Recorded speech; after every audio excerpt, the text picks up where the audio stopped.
बूढ़ी काकी नहायत बूढ़ी खातून हैं। इनके हाथ पैर बीनाई सब हसासियात जवाब दे चुकी हैं, सिवाय जायके की हद से। एक कोठरी में ज़मीन पर पड़ी रहती हैं। जब खाना ना मिले या कोई बात मर्जी के खिलाफ हो तो बुलंद आवाज़ में रोने लगती हैं। इनके शौहर और 7 जवान बच्चों का इंतकाल हो चुका है। अब एक भतीजे के सिवा इनका दुनिया में कोई नहीं। इनके भतीजे बुधराम ने इन्हें सब्ज बाग दिखाकर सारी जायदाद अपने नाम लिखवा ली, जिसके सालाना आमदनी ही काफ़ी थी। अब बूढ़ी काकी को पेट भर खाने को भी नहीं मिलता। बुधराम नेक तबीयत इंसान है मगर बेहद कंजूस भी है। उसकी बीवी रूपा तबीयत की तेज़ है मगर खुदा से डरती है। सारे घर में बुधराम की छोटी लड़की लाडली काकी से मोहब्बत करती है। एक दिन बुधराम के बेटे सुखराम का तिलक था। घर मेहमानों से भरा था। रूपा मेहमानों की आवभगत में मसरूफ़ थी। अपनी अंधेरी कोठरी में बूढ़ी काकी को पूरियों की खुशबू आती है। वो खाने को बेताब हो जाती है।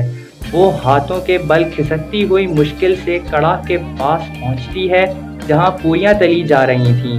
बूढ़ी काकी को कड़ाह के पास देखकर रूपा गुस्से पर काबू नहीं रख पाती और काकी को बुरा भला कहती है और वापस कोठरी में जाने के लिए कहती है। बूढ़ी काकी खामोशी से रेंगती हुई वापस अपनी कोठरी में चली जाती हैं। लाडली झुंझुला रही थी कि ये सब काकी को पूरियां क्यों नहीं देते।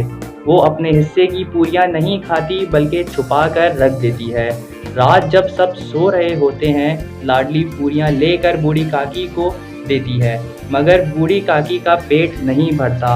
वो पूरियों के छोटे छोटे रेज़े भी खा लेती हैं और लाडली से कहती हैं कि मुझे उस जगह ले जाओ जहां मेहमानों ने बैठकर खाया था। लाडली काकी को वहां ले जाती है। काकी वहां बर्तनों और ज़मीन से पूरियों के टुकड़े उठा उठा कर खाने लगती हैं। रूपा की आंख खुल जाती है। वो लाडली को तलाश करती है और काकी को टुकड़े उठा खाते देख लेती है। इसका कलेजा सुन्न हो जाता है। इसको अपनी खुदगर्जी और बेइंसाफ़ी का एहसास होता है कि जिस काकी की जायदाद और आमदनी वो खा रहे हैं, इस बेबस और बेकस बूढ़ी औरत का पेट भर खाने को भी नहीं मिलता। वो थाली में खाने की चीज़ें सजाकर बूढ़ी काकी के पास जाती है और काकी को खाने का कहकर अपनी खताओं की माफ़ी भी मांगती है।